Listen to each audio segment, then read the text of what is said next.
दोघांचं भांडण आणि तिसऱ्याला लाभ अशी एक म्हण आहे. पण सध्या अमेरिका, पॅलेस्टीन आणि इराण यांचं जे काय भांडण सुरू आहे, ते बघितल्यावर ती म्हण थोडीशी बदलून आपल्याला असं म्हणता येईल, की दोघांचं भांडण आणि तिसऱ्याला फटके. आता विनोदाचा भाग सोडूया आपण.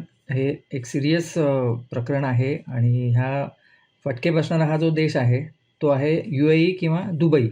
सगळ्यांना हाच प्रश्न पडला आहे, की बाबा भांडतायत तर इराण आणि अमेरिका. आता साहजिक आहे, की अमेरिकेच्या दोस्त राष्ट्रांनी त्यांच्या बाजूनी भूमिका घेतली आहे. पण मग इराण दुबईवर का हल्ले करते? विशेषतः दुबई, अबुधाबी. इराण अमेरिकेला प्रत्युत्तर देण्याऐवजी तो ह्या शहरांना का लक्ष्य करतोय? किंवा ह्या देशांना UAEला का तो लक्ष्य करतोय? असा प्रश्न अनेकांच्या मनात असेल आणि त्यामुळेच आपल्याला आज ह्या व्हिडिओमध्ये आपण त्याचीच कारणं जाणून घेण्याचा प्रयत्न करू, त्याची कारणमीमांसा करू, की हा प्रकार नेमका होतोय काय? तर त्याच्यासाठी आपल्याला काही गोष्टी लक्षात घ्याव्या लागतील, की सगळ्यात महत्त्वाची गोष्ट त्यातली दुबई का? किंवा अबुधाबी का? पण अबुधाबीपेक्षाही दुबई हाच इराणच्या हल्ल्याचा मुख्य केंद्रबिंदू राहिलेला आहे आणि त्याची तशी बघायला गेलो आपण तर बरीच कारणं आहेत. त्यातली काही कारणं आर्थिक आहेत, त्यातली काही कारणं लष्करी स्वरूपाची आहेत आणि त्यातली काही कारणं ही दुबईचा महासत्ता म्हणून जरी म्हणजे आर्थिक महासत्ता म्हणून जागतिक पटलावर जो एक उदय झाला आहे गेल्या काही वर्षांमध्ये, ते त्यामागचं मुख्य कारण आहे. आता आपण जर थोडंसं बघायला गेलो तर UAE किंवा संयुक्त अरब अमिराती म्हणून ज्याला आपण ओळखतो, तो देश खरं तर तटस्थ असतो. म्हणजे त्यांना कुठल्या संघर्षामध्ये आपण उडी घ्यावी असं कधी वाटत नसतं किंवा कुठलाही संघर्ष असेल 2 देशांमधला, त्यांच्या शेजारी किंवा अन्य कुठल्याही देशांमधला, तरी तो सामोपचाराने मिटावा, लवकरात लवकर त्यातनं आपण बाहेर पडलो तर बरं होईल. आपण म्हणजे एक जागतिक पातळीवर विचार केला आपण तर तो कुठलाही लष्करी आता असं झालं की जग हे एक खूप जवळ आलेली गोष्ट आहे. म्हणजे इंग्लिशमध्ये आपण त्याला म्हणतो जसं की world has become a global village. त्यामुळे जगाच्या कानाकोपऱ्यात कुठेही युद्ध सुरू असलं तरी त्याचे परिणाम, त्याचे दुष्परिणाम, त्याचे फटके अन्य भागातल्या देशांनाही बसतात. त्यामुळे शांतता असावी, सामोपचाराने प्रश्न सुटावे ही UAEची बऱ्यापैकी भूमिका असते. पण तरीसुद्धा अमेरिकेचा एक मित्रराष्ट्र किंवा अमेरिकेचा एक सहकारी म्हणून सुद्धा UAEनी काम केलं आहे काही वर्षांपासून. त्यामुळे इराणचा त्यांच्यावर विशेष राग आहे. त्यामुळे दुबईवरती जेव्हा हल्ले होत आहेत किंवा ड्रोन हल्ले होत आहेत, त्यावेळेला हा एक त्यामागचा सोपा हिशोब आहे, की इराणचा ह्यासाठी दुबईवर किंवा संयुक्त अरब अमिरातींवर राग आहे. त्याच्या पुढची गोष्ट आता आपण जाणून घेऊया. सगळ्यात महत्त्वाचं कारण काय? तर जसं आपण मगाशी म्हणालो तसं, की अमेरिकेला लष्करी तळ तयार करण्यासाठी UAEने दिलेली परवानगी.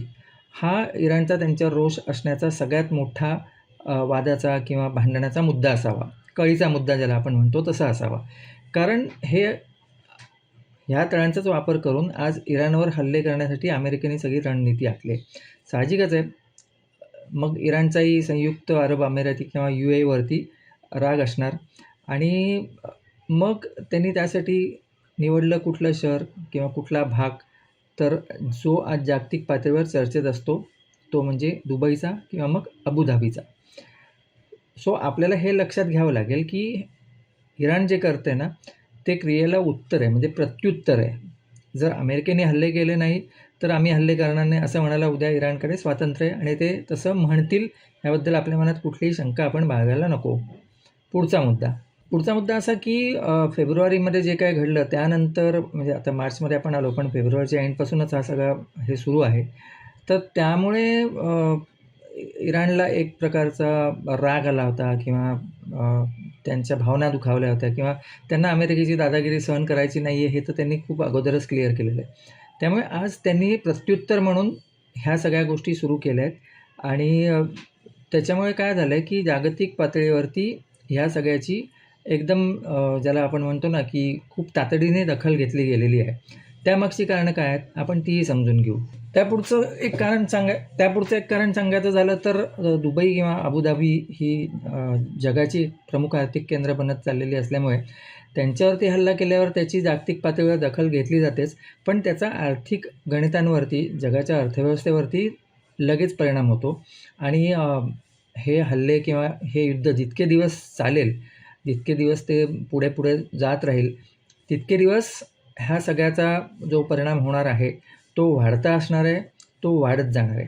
त्यामुळे हे सुद्धा गणित आहे इराणच्या डोक्यामध्ये, की आपल्याला जर का हा परिणाम कमी करायचा असेल, आपल्याला जर का हा परिणाम जास्ती होऊ द्यायचा नसेल, तर आपल्याला काय करावं लागेल, तर आपल्याला हे युद्ध लवकरात लवकर संपेल ह्या दृष्टीने प्रयत्न करायला लागतील.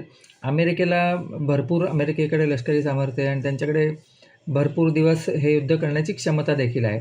पण ती इराणकडे आहे का?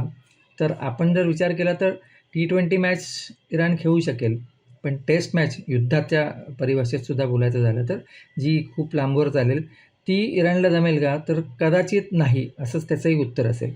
त्यामुळे ह्या सगळ्या गोष्टी लक्षात घेता इराणनी काय निवडले, की दुबई, अबुधाबी हे जे मुख्य आर्थिक केंद्र आहेत यांना लक्ष करायचं आणि जागतिक फोकस ह्या गोष्टीकडे वळवायचा आणि त्यातून अमेरिकेला जो द्यायचा आहे तो त्यांनी इशारा पण देऊन होईल आणि त्यांना अमेरिकेच्या कारवाया रोखण्यासाठी ह्या सगळ्या गोष्टींचं एक लिव्हरेज तयार करायचं आहे. आता आपण पुढच्या मुद्द्याकडे जाऊ. बरं, दुबई किंवा अबुधाबीवरती हल्लेच करणं गरजेचं आहे का? आम्ही हल्ले करू असं जरी कोणी सांगितलं ना, तरीसुद्धा आज जागतिक स्तरावरती त्या घटनेची, म्हणजे आता इराण असेल किंवा अन्य कुठलाही देश असेल, उद्या जर त्यांनी सांगितलं की आम्हाला UAE विरुद्ध आम्ही युद्ध पुकारतोय, तर सगळ्या जगात त्याच्यामुळे खळबळ माजेल आणि त्याची दखल घेतली जाईल. सो तोही एक भाग होता. आणि ह्यावेळेला इराणनी नुसत्या धमक्या दिल्या नाहीत, तर त्यांनी प्रत्यक्ष हल्ले करून दाखवलेत. त्यामुळे आता एक जागतिक पातळीवरती ह्या सगळ्या घडामोडींची नोंद घेतली जाते आणि ते खूप लवकर हे प्रकरण कसं मिटवता येईल ह्या दृष्टीने सगळ्यांचे प्रयत्न ऑलरेडी सुरू झालेले आहेत. त्याच्यानंतरचं एक कारण आहे ते म्हणजे दुबई हा आज घडीला जागतिक पातळीवरचा सगळ्यात मोठा एअरपोर्ट हब आहे. म्हणजे विमानतळ हा मोठा तर आहेच दुबईतला, पण दुबई हा एअरपोर्ट हब म्हणून नावारूपाला आलेला आहे आणि सगळ्या जगातल्या विमान कंपन्यांची विमानं तिथे जातात. त्याचं कारण काय? तर दुबईचं लोकेशन असं आहे की आशिया, म्हणजे आशिया खंडात अगदी आपण जर का जपान किंवा त्या सिंगापूरपर्यंतच्या देशांचा विचार केला आणि त्यांना जर का युरोपकडे यायचं आहे, तर त्यांना तिथे जाण्यासाठी म्हणा किंवा मध्यपूर्वेतून कोणाला युरोपकडे जायचं आहे त्यांच्यासाठी म्हणा किंवा मध्यपूर्वेतून कोणाला आफ्रिकेमध्ये जायचं आहे अशा विमानांनासुद्धा म्हणा आहे. आता एअरबस 350 सारखी विमानं आहेत की जे खूप लांब मोठा पल्ला गाठू शकतात. पण एकूण हवाई वाहतुकीचं जे गणित असतं त्याच्यामध्ये ते इतक्या प्रवासी पाहिजेत आणि मग इतक्या वेळात ते जायला पाहिजे वगैरे ह्या सगळ्या गोष्टी असतात. त्यामुळे एक हब, त्यांना एक स्टॉपवर, मग ते रिफ्युएलिंग असो किंवा आणखीन त्यात अनेक तांत्रिक गोष्टी असतात. ह्या सगळ्या दृष्टिकोनातनं दुबई हा त्यांच्यासाठी खूप चांगला पर्याय ठरतो. त्यामुळे दुबईचं एक एअरपोर्ट म्हणूनही जे लोकेशन आहे आणि एक एअरपोर्ट हब म्हणूनही जो काय त्यांनी नावारूपाला आणलेला आहे, त्या सगळ्याला ह्या युद्धामध्ये इराणनी टार्गेट केलं आहे. आपण सगळ्यांनी बघितलीच असतील सोशल मीडियावरती किंवा अगदी बातम्यांच्या चॅनल्सवरती सुद्धा दुबई एअरपोर्टच्या बाहेर झालेले हल्ले किंवा दुबई एअरपोर्टमध्ये झालेली पळापळ किंवा तिथे कशी लोकं अडकून पडली आहेत, हे सगळं आपण बातम्यांमध्ये पाहतोच आहोत. त्यामुळे तो पण एक भाग आहे की इराणच्या रणनीतीचा हाही एक भाग आहे की नाक दाबायचं आहे जेणेकरून तोंड उघडेल. आता आपण त्यापुढे जाऊ. त्यानंतरचा एक भाग म्हणजे जागतिक पर्यटन आणि रिअल इस्टेट. जागतिक पर्यटनाला चालना मिळावी यासाठी प्रत्येक देश प्रयत्न करतो. अन्य देशातल्या पर्यटकांनी आपल्याकडे यावं असं प्रत्येक देशाला वाटतं, कारण त्यातनं एक परकीय चलनाचा ओघ सुरू होतो. दुबईमध्ये गेल्या काही वर्षामध्ये जाणीवपूर्वक प्रयत्न करण्यात आलेत आणि त्यातून मग अनेक त्यांनी पर्यटकांना आकर्षण वाटतील अशा गोष्टी दुबईत सुरू केल्या आहेत. त्यामुळे आज जागतिक पातळीवर सगळीकडनं दुबईमध्ये जाणाऱ्या पर्यटकांची संख्या खूप मोठी आहे. आणि रिअल इस्टेटचा विचार कराल तर दुबईने गेल्या काही वर्षात स्वतःची प्रतिमा अशी निर्माण केली आहे की आमच्याकडे जे इन्फ्रास्ट्रक्चर आहे, आमच्याकडे जे रिअल इस्टेट मार्केट आहे, हे कॉन्स्टंटली ग्रोईंग, म्हणजे ते सतत वाढतं आहे. त्यामुळे तुमच्यासाठी हा डोळे झाकून काही विचार न करता गुंतवणूक करण्यासाठी दुबई हा आमचा सर्वोत्तम पर्याय आहे, असं एक चित्र त्यांनी उभं केलं आहे. त्याच्यामुळे काय होतं आहे, की आज रिअल इस्टेटमध्ये ज्यांच्याकडे पैसे आहेत, त्यांनी दुबईत ते मोठ्या प्रमाणावर गुंतवले आहेत.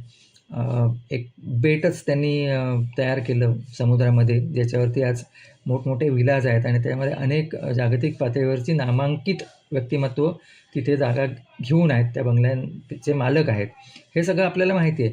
आता जर का दुबईला टार्गेट केलं, तर दुबईतल्या पर्यटनाला सुद्धा त्याच्यातनं धक्का पोचणार आहे आणि दुबईतल्या रिअल इस्टेटलाही त्याच्यातनं धक्का पोचणार आहे. रिअल इस्टेटला धक्का पोचला की त्याचा दुसरा अर्थ काय होईल, की दुबईत येणाऱ्या गुंतवणुकीवरही त्याच्यामुळे परिणाम होणार आहे.